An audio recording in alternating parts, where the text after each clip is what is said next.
যদি আপনি কৃষক হয়ে থাকেন এবং আপনার বয়স যদি 55 থেকে 60-এর ঊর্ধ্বে হয়, সেক্ষেত্রে কিন্তু আপনিও কৃষক বৃদ্ধ ভাতার জন্য আবেদন করতে পারবেন। তো আজকের ভিডিওতে আপনাদের বিস্তারিত দেখাবো যে কৃষক বৃদ্ধ ভাতা আবেদন করতে কি কি শর্ত লাগে, ফর্ম কীভাবে ফিল আপ করবেন, ফর্ম কোথায় পাবেন, কি কি ডকুমেন্ট লাগবে, সম্পূর্ণ বিস্তারিত কিন্তু ভিডিওর মধ্যে থাকছে। তো অবশ্যই ভিডিওটি শুরু থেকে শেষ পর্যন্ত দেখবেন। ভিডিওটি ভালো লাগলে লাইক করবেন, চ্যানেলটিকে সাবস্ক্রাইব করে পাশে রাখা বেল আইকনটি প্রেস করে নোটিফিকেশন অল করে রাখবেন, সবার সুবিধার্থে ভিডিওটি শেয়ার করবেন। তো চলুন শুরু করি। তো ভিডিও শুরুতে আমরা দেখে নেব যে কৃষক বৃদ্ধ ভাতা আবেদন করতে কি কি নিয়মাবলী আছে এবং কারা কারা এই প্রকল্পের জন্য আবেদন করতে পারবে। কৃষকদের সুরক্ষিত ভবিষ্যতের উদ্দেশ্যে এক উল্লেখযোগ্য পদক্ষেপ গ্রহণ করল রাজ্য সরকার। কৃষকদের আর্থিক স্বাধীনতা প্রদানকারী এই ভাতার পরিমাণ মাসিক 1000 টাকা, অর্থাৎ এই প্রকল্পে আবেদন করলে কিন্তু আপনি মাসিক 1000 টাকা ভাতা পেয়ে যাবেন।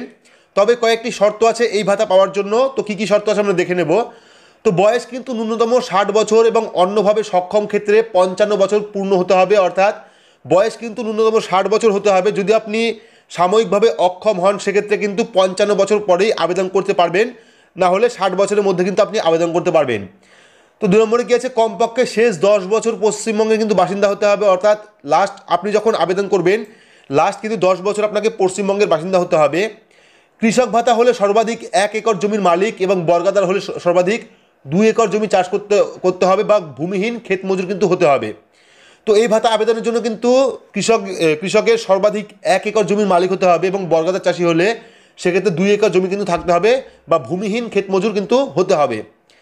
3 নম্বর কী আছে, জীবন ধারণের জন্য কোনো রকম সংস্থা নেই এবং নিকটবর্তী কোনো আত্মীয় কেউ দেখভাল করে না, সেরকম কিন্তু হতে হবে। অর্থাৎ কোনো রকম সংস্থাতে আপনার নাম নেই বা নিকটবর্তী কেউ আপনাকে দেখাশোনা করে না বা আপনার ভার নেয় না, সেক্ষেত্রে কিন্তু আপনি এই প্রকল্পের জন্য আবেদন করতে পারবেন। তো তারপরে কী আছে, রাজ্য সরকার অথবা কেন্দ্রীয় সরকার অথবা তাদের দ্বারা পরিচালিত পোষিত কোনো সংস্থা থেকে কোনো প্রকার ভাতা বা আর্থিক সাহায্য পান না, অর্থাৎ এর আগে আপনি কোনো ভাতার জন্য আবেদন করেননি, সেক্ষেত্রে কিন্তু আপনি কৃষক বৃদ্ধ ভাতা প্রকল্পের জন্য আবেদন করতে পারবেন এবং আবেদন করলে কিন্তু মাসিক 1000 টাকা ভাতা পাবেন। তো এবার আমরা দেখে নেব যে কৃষক বৃদ্ধ ভাতার জন্য কীভাবে আবেদন করব, কী কী ডকুমেন্ট লাগবে। তো সরাসরি চলে যাবো আমরা ফর্মে, ডেসক্রিপশন বক্সে আমি ফর্মের লিঙ্ক দিয়ে দেবো, সেখান থেকে কিন্তু আপনারা কৃষক বৃদ্ধ ভাতার জন্য আবেদনের যে ফর্ম, সেই ফর্মটা কিন্তু ডাউনলোড করতে পারবেন। তো এখানে প্রথমে দেখতে পাচ্ছেন প্রতি সহ কৃষি অধিকর্তা প্রশাসন। তো প্রথমে আপনাদের এখানে মহকুমা লিখতে হবে, অর্থাৎ আপনার যে মহকুমা সেই মহকুমার নামটা লিখবেন। লেখার পর ফর্মটা যেহেতু বাংলা, সেক্ষেত্রে কিন্তু বাংলায় ফিল আপ করবেন, ঠিক আছে। তারপর জেলা, অর্থাৎ কোন জেলা আপনি বসবাস করেন সেই জেলার নাম লিখবেন। তারপর দেখুন এখানে বিষয় কী আছে, কৃষক বার্ধক্য ভাতা পাইবার জন্য আবেদনপত্র। তো তারপরে 1 নম্বর আছে আবেদনকারীর নাম, অর্থাৎ যিনি আবেদন করছেন তার পুরো নাম কিন্তু এখানে লিখবেন। লেখার পর 2-এর কথায় কী আছে, পিতা অথবা স্বামীর নাম। তো এখানে চাইলে আপনি পিতার উপর টিক করতে পারেন বা স্বামীর উপর টিক করতে পারেন। টিক করে কিন্তু পিতা অথবা স্বামীর নাম এখানে লিখে দেবেন। লিখে দেওয়ার পর খ নম্বরে কী আছে, আবেদনের সময় পর্যাপ্ত দরখাস্তকারীর বয়স, ঠিক আছে, নিজ প্রত্যয়িত প্রমাণপত্রের কপি যুক্ত করিতে হইবে। তো এখানে কিন্তু আপনি যখন আবেদন করবেন সেই সময় কিন্তু আপনার বার্থ সার্টিফিকেট লাগবে। যদি বার্থ সার্টিফিকেট না থাকে, সেক্ষেত্রে কিন্তু আপনি পঞ্চায়েতের একটি লিখিত নিয়ে জমা করতে পারবেন, বা আপনার যদি কোনো স্কুল সার্টিফিকেট থাকে বা আধার কার্ড থাকে, সেক্ষেত্রে কিন্তু আপনি এটা দিয়ে দিতে পারেন, ঠিক আছে, জন্ম প্রমাণপত্র হিসাবে। তো তারপর গ নম্বরে কি, শারীরিকভাবে সক্ষম বা পঙ্গু কিনা, হ্যাঁ হলে হ্যাঁ বা না হলে না।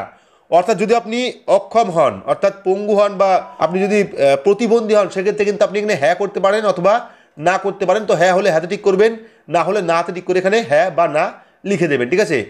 তো যদি হ্যাঁ হয়, সেক্ষেত্রে কিন্তু আপনাকে প্রতিবন্ধী সার্টিফিকেট দিতে হবে। তো এখানে দেখতে পাচ্ছেন হ্যাঁ হলে নিজ প্রত্যয়িত প্রমাণপত্রের কপি যুক্ত করতে হবে, ঠিক আছে। সেক্ষেত্রে কিন্তু যদি আপনি প্রতিবন্ধী হন, সেক্ষেত্রে আপনাকে প্রতিবন্ধী সার্টিফিকেট কিন্তু দিতে হবে, ঠিক আছে। দেওয়ার পর 3 নম্বরে গেছে আবেদনকারীর পূর্ণ ঠিকানা, ঠিক আছে। তো এখানে আপনার গ্রাম, অর্থাৎ যে গ্রামে বসবাস করেন সেই গ্রামের নাম লিখবেন। লেখার পর ডাকঘর অর্থাৎ পোস্ট অফিস লেখার পর পিনকোড, আপনার এলাকার যে পিনকোডটা আছে সেই পিনকোডটা দেবেন। দেওয়ার পর থানা, তো আপনার থানার নামটা লিখবেন। লেখার পর ব্লক কোনটা আছে ব্লকের নাম লিখবেন। তারপরে জেলার নামটা লিখবেন। লেখার পর দেখুন এখানে বর্তমান স্থায়ী, ঠিক আছে, বর্তমানে স্থায়ী। তো 4-এর ক নম্বরে কি আছে, ভোটার কার্ড নাম্বার নিজ প্রত্যয়িত প্রমাণপত্রে কপি যুক্ত করতে হবে, ঠিক আছে। তো আপনার যে ভোটার কার্ডটি আছে, তো ভোটার কার্ড কিন্তু অবশ্যই লাগবে। সেক্ষেত্রে ভোটার কার্ডের যে নাম্বারটা আছে সেই নাম্বারটা কিন্তু এখানে বসাতে হবে। সঙ্গে কিন্তু আপনাকে ভোটার কার্ডের জেরক্স, সঙ্গে কিন্তু অ্যাটাস্টেড অর্থাৎ সই থাকতে হবে ভোটার কার্ডের জেরক্সের নিচে, ঠিক আছে। তারপরে খ নম্বরে কি আছে, আধার কার্ডের নাম্বার বাধ্যতামূলক নয়, ঠিক আছে। যদি আপনি আধার কার্ড নাম্বার দিতে চান, সেক্ষেত্রে আধার কার্ড নাম্বার দেবেন, না থাকলে কিন্তু দেওয়ার দরকার নেই। তো আপনারা চাইলে আধার কার্ড নাম্বার দিতে পারেন, ঠিক আছে। তারপর 5 নম্বরে কি আছে, অর্থনৈতিক অবস্থা, ঠিক আছে। তো কয়তে কি আছে, বর্তমান নিজ মালিকাধীন জমির পরিমাণ, ঠিক আছে। ফর্মে সংযোজিত বিএলএড এলআরও RI মহাশয় যুক্ত করতে হবে। তো আপনাদের কিন্তু বিএল এর কাছ থেকে একটি শংসাপত্র নিতে হবে, যেটা কিন্তু এই ফর্মের সাথে যুক্ত করতে হবে, ঠিক আছে। তো এখানে দেখুন প্রথমে গেছে ব্লক, তো আপনার ব্লক কোনটা আছে লিখবেন, অর্থাৎ যে জায়গায় আপনার জমি আছে সেই ব্লকের নাম কী আছে সেই ব্লকের নাম লিখবেন, লেখার পর মৌজা, অর্থাৎ মৌজার নাম কী আছে সেটা লিখবেন, লেখার পর জেএল নাম্বার, তো জেএল নাম্বার লিখবেন, খতিয়ান নাম্বার লিখে দেবেন, লেখার পর দাগ নাম্বার অর্থাৎ জমির দাগ নাম্বার, তারপর জমির পরিমাণ, ঠিক আছে, তো জমির পরিমাণ কত আছে সেটা লিখে দেবেন, এবং ওখানে নিজস্ব না বর্গা জমি, ঠিক আছে। তো যদি নিজস্ব হয় সেক্ষেত্রে নিজস্ব টিক করবেন, যদি বর্গা জমি হয় সেক্ষেত্রে বর্গা জমিতে টিক করবেন।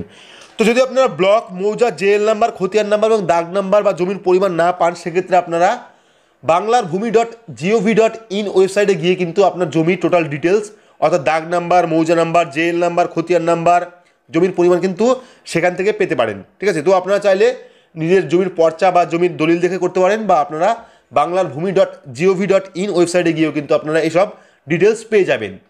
তো খ নম্বরে গেছে উক্ত জমি নিজ হাতে চাষ করিতেন কিনা, তো হ্যাঁ হলে হ্যাঁ করবেন, না হলে না করবেন, বা বর্তমানে চাষ করেন, ঠিক আছে। যদি আপনি নিজ হাতে জমি চাষ করেন সেক্ষেত্রে কিন্তু আপনি এখানে টিক করতে পারেন অথবা এখানে টিক করতে পারেন, ঠিক আছে। টিক করার পর এখানে দেখুন গ নম্বরে গেছে বর্তমানে নিজের কোনো আয় আছে কিনা, থাকলে তার বিবরণ, অর্থাৎ যে কৃষক আবেদন করছে বৃদ্ধ ভাতার জন্য তার বর্তমানে কোনো রকম আয় আছে কিনা, কোন প্রকার কাজে তার আয় আছে সেটা কিন্তু এখানে লিখতে হবে, ঠিক আছে। লেখার পর ঘ নম্বরে গেছে অন্য সূত্র হইতে পাইয়া থাকি বলে তার বিবরণ, অর্থাৎ যদি আপনার কোনো সদস্য, পরিবারের সদস্যকে যদি কেউ আপনাকে সাহায্য করে থাকে সেক্ষেত্রে কিন্তু লিখতে হবে যে কে আপনাকে সাহায্য করে বা কোন প্রকার সাহায্য আপনাকে করছে।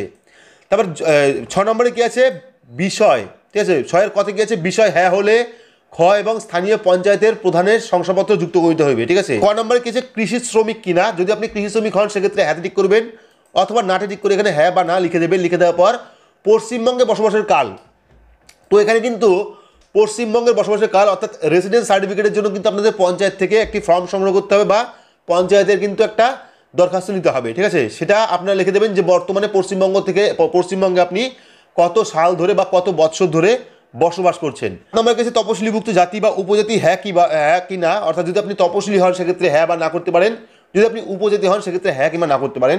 হ্যাঁ হলে কিন্তু নিজ প্রত্যায়িত প্রমাণপত্রে কপি যুক্ত করতে হবে, অর্থাৎ যদি আপনি হ্যাঁ করেন সেক্ষেত্রে কিন্তু আপনাকে কাস্ট সার্টিফিকেটের কপি জমা করতে হবে। 8 নম্বরে গেছে আবেদনকারীর পরিবারস্থ ব্যক্তিদের পূর্ণ বিবরণ, ঠিক আছে।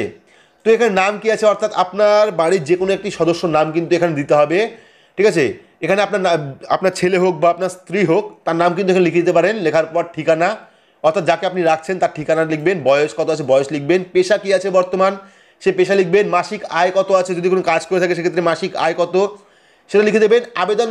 আবেদনকারীর সাথে সম্পর্ক, অর্থাৎ আপনার সাথে আপনি যার নামটা দিলেন এখানে তার সম্পর্ক কী আছে, ছেলে বা মেয়ে বা স্ত্রী, সেটা লিখে দেবেন। লিখে দেওয়ার পর আবেদনকারীর এর ওপর নির্ভরশীল কিনা, অর্থাৎ যে নামটি আপনি দিয়েছেন এখানে আবেদনকারী যিনি আবেদন করছে এই ব্যক্তির ওপর তিনি নির্ভর কিনা, অর্থাৎ এই ব্যক্তি তার খরচা চালায় কিনা, সেটা হ্যাঁ হলে হ্যাঁ লিখবেন বা না হলে আপনি না লিখে দেবেন, ঠিক আছে। তো তারপর এখানে 9 নম্বরে কি আছে কেন্দ্র, রাজ্য বা স্থানীয় প্রশাসন বা সরকার গৃহীত কোনো সংস্থা থেকে অন্য কোনো ভাতা পাচ্ছেন কিনা, অর্থাৎ স্টেট গভর্নমেন্ট বা সেন্ট্রাল গভর্নমেন্ট বা কোনো সংস্থা থেকে আপনি বর্তমান ভাতা পাচ্ছেন কিনা, যদি হ্যাঁ হয় সেক্ষেত্রে হ্যাঁ টিক করবেন, যদি না হয় সেক্ষেত্রে আপনি না টিক করে এখানে হ্যাঁ বা না লিখে দেবেন। লিখে দেওয়ার পর উভয় ক্ষেত্রে স্থানীয় ব্লক উন্নয়ন আধিকারিকের শংসাপত্র ফর্মে সংযোজিত যুক্ত করতে হবে, অর্থাৎ যদি আপনি ভাতা পান সেক্ষেত্রে কিন্তু আপনাকে আধিকারিকের থেকে শংসাপত্র নিতে হবে, যদি আপনি না পান সেক্ষেত্রেও কিন্তু আপনাকে আধিকারিকের থেকে শংসাপত্র নিতে হবে, নিয়ে কিন্তু সেই কপিটা জমা দিতে হবে।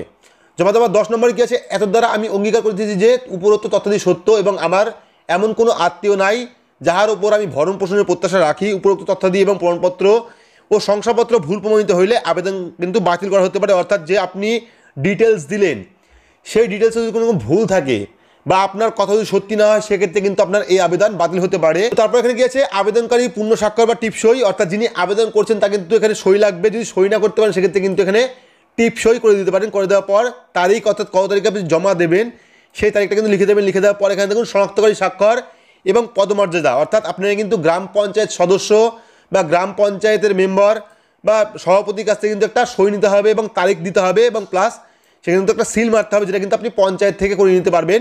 বাকি কিন্তু আপনাকে কোনো রকম ফর্ম ফিল আপ করতে হবে না, শুধুমাত্র এইটুকু ফর্ম কিন্তু ফিল আপ করলে হবে। এখানে কিন্তু পরবর্তী যে ফর্মগুলো আছে সেটা কিন্তু আপনি যেখানে জমা করবেন, ঠিক আছে, অর্থাৎ প্রধান বা ব্লক উন্নয়ন আধিকারিক বা সভাপতি তিনজনের কিন্তু এখানে ডিটেলস লিখে দেবে। এইটুকু প্রথম শিটটা আপনারা শুধুমাত্র ফিল আপ করবেন বাকি দুটো সিট অর্থাৎ 2 নম্বর এবং 3 নম্বর ফর্ম কিন্তু আপনাদের ফিল আপ করতে হবে না, ঠিক আছে। তো এই হলো কৃষক বৃদ্ধ ভাতার আবেদনপত্র। তো আশা করছি বোঝাতে পেরেছি যে কী কী ডকুমেন্ট লাগতে পারে, কীভাবে ফর্ম ফিল আপ করবেন, কোথায় জমা করবেন। তো জমা করবেন কিন্তু স্থানীয় বিডিও অফিস বা কোনো কৃষি দপ্তর অফিসে, সেখানে জমা করলে কিন্তু আপনার নামে স্যাংশন হয়, সেক্ষেত্রে কিন্তু আপনি মাসে 1000 টাকা ভাতা পেয়ে যাবেন কৃষক বৃদ্ধ ভাতা হিসাবে। তো ভিডিওটি আপনাদের কেমন লাগলো অবশ্যই কমেন্ট বক্সে কমেন্ট করে জানাবেন। ভিডিওটি ভালো লাগলে লাইক করবেন, চ্যানেলটিকে সাবস্ক্রাইব করে পাশে রাখা বেল আইকনটি প্রেস করে নোটিফিকেশন অল করে রাখবেন, সবার সুবিধার্থে ভিডিওটি শেয়ার করবেন। তো আজকের মতো এইটুকুই, ধন্যবাদ।